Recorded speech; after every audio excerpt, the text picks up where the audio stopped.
The last few days here has been cold and rainy, and today's the first day we've had a bit of a reprieve in the weather.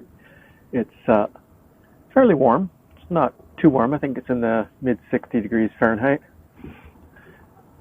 But it's sunny out, which is good. So it gives me an opportunity to do some more work on the fuel tank project. I have to open up the cockpit hatch here in order to do that, and I don't want to do that when it's peeing down rain. So today I'm going to attempt as best as I can to get the starboard side fuel tank in. I may not complete the installation, but I hope to have the tank in and have the various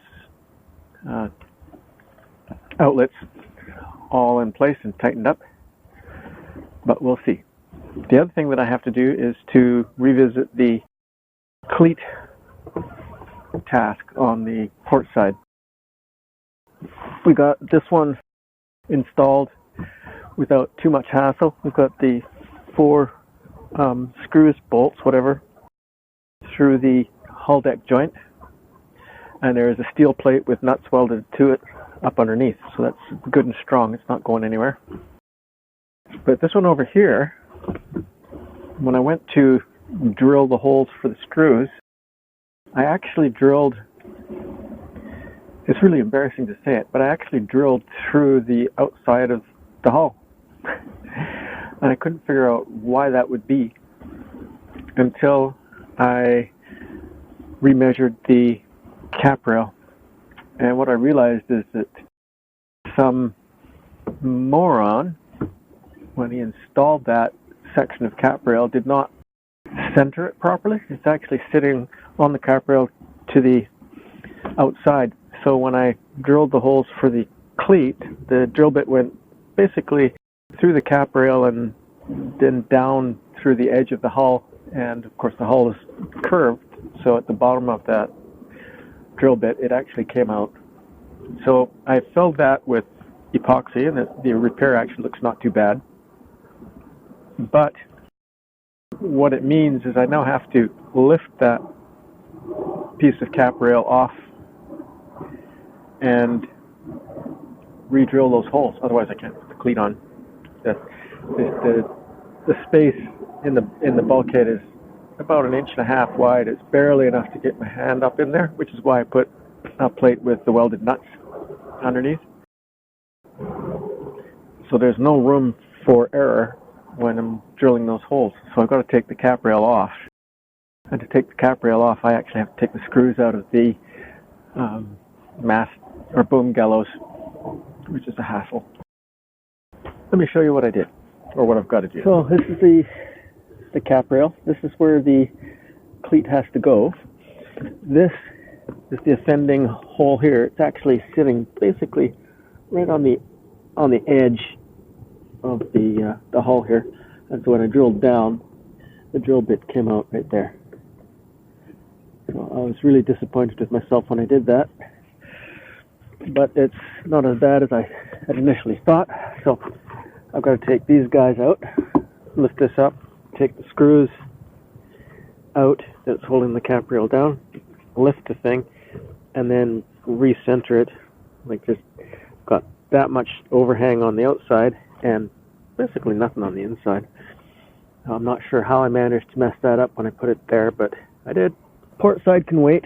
I really want to get the fuel tank in because it's taking up a lot of space down below, and hopefully it'll be a fairly straightforward job. Last time I put the tank in, it took me about 20 minutes, and the fittings that I need to put in shouldn't take too much time, other than connecting hoses and things like that.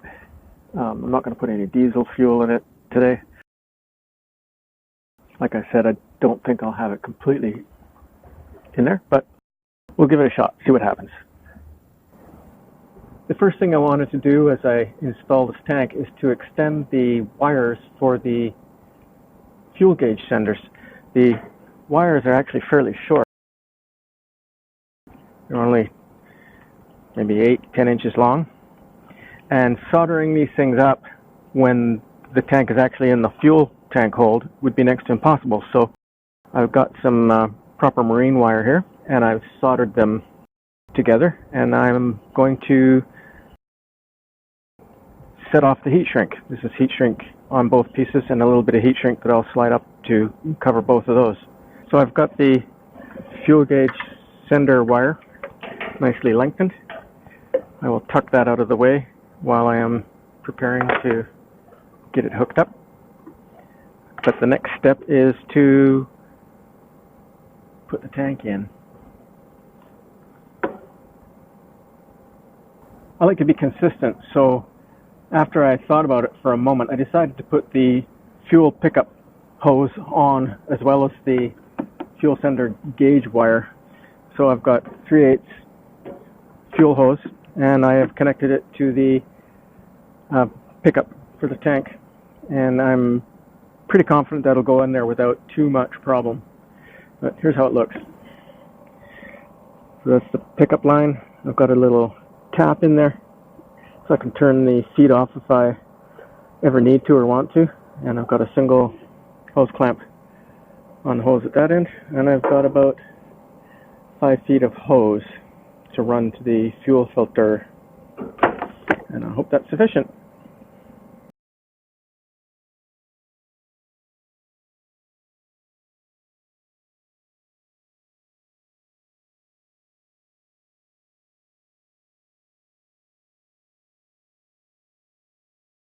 The tank is in place. The next small task I have to do is to put the fuel filler hose barb in the top of the tank. I've got to wrap the barb in some Teflon tape and grab a pipe wrench and crank that sucker down nice and tight. Then the next task after that will be to put the deck fill barb in. This is actually the deck fill, and this is the deck fill barb. So I will crank those in nice and tight, and then we'll put the hose on, and that'll be that for that. Here is the tank hose barb, and I have some Teflon tape. Teflon tape serves a couple of purposes, and this is national pipe thread, so the more you tighten it in, the tighter it gets, but aluminum will gall and then get stuck, which is not a good thing. And I'm not sure what the difference in metal alloy is between the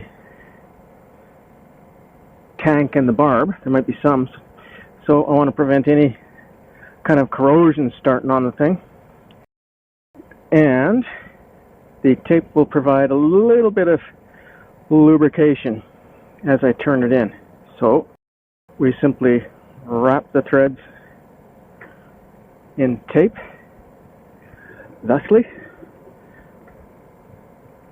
and thread it into the bung.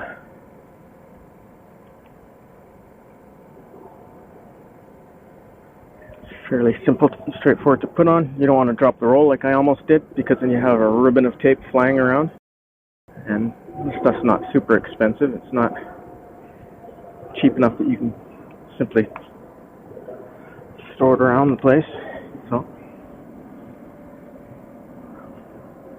voila. Now I go below and try and stick it in there. So I've got it threaded in there, and I'm just going to type it up. I'm just going to tighten it up with le pipe wrench. So the tank fuel hose barb is in, nice and tight, and the next step, this beautiful old bronze fuel fill, deck fuel fill and barb has to go in. The tank hose barb is screwed in and tightened up, and the next step is to put this beautiful old brass deck fill combo in the deck. You're getting close.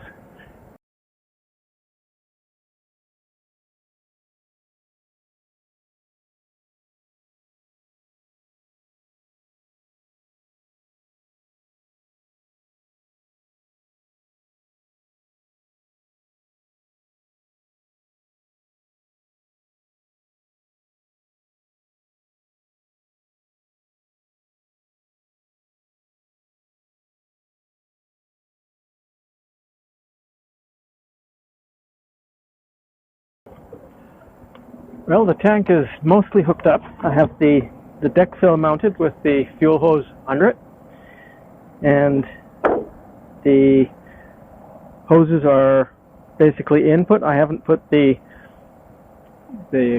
fuel filler vent hose in, but that shouldn't be any problem at all. I've been down there quite a bit, and it looks like it'll be fairly straightforward to fix.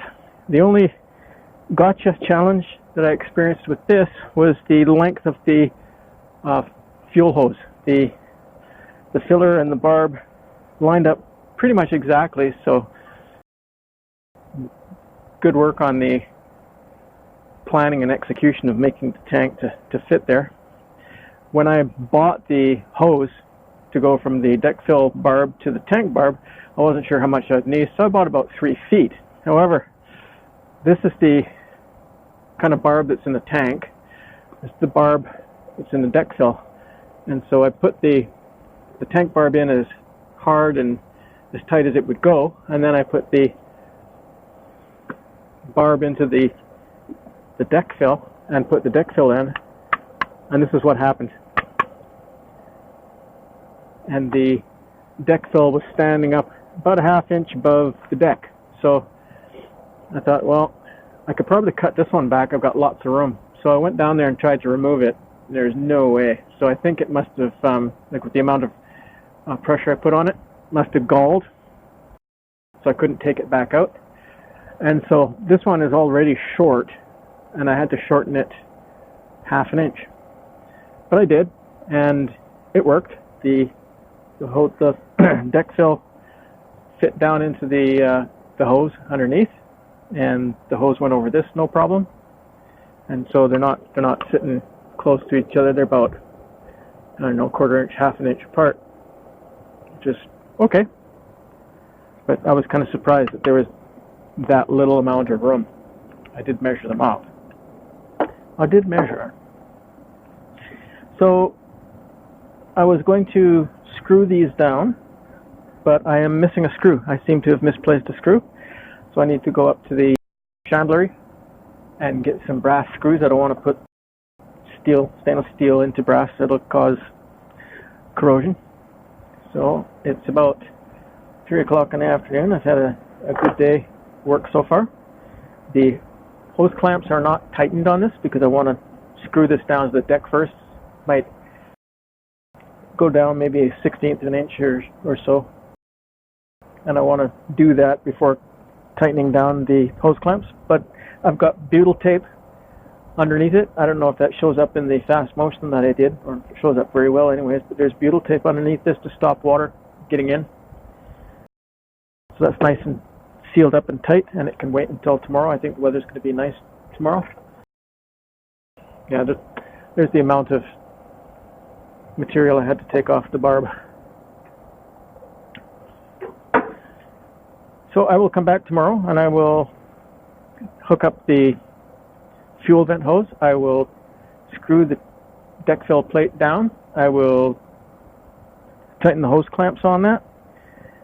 I will connect up the actual fuel outlet.